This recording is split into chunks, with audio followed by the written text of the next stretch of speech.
తీయని పరుగై ప్రవహిస్తూ పోతున్నా.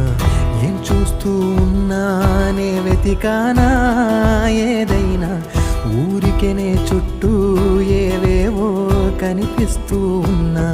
కదలని ఓ శిల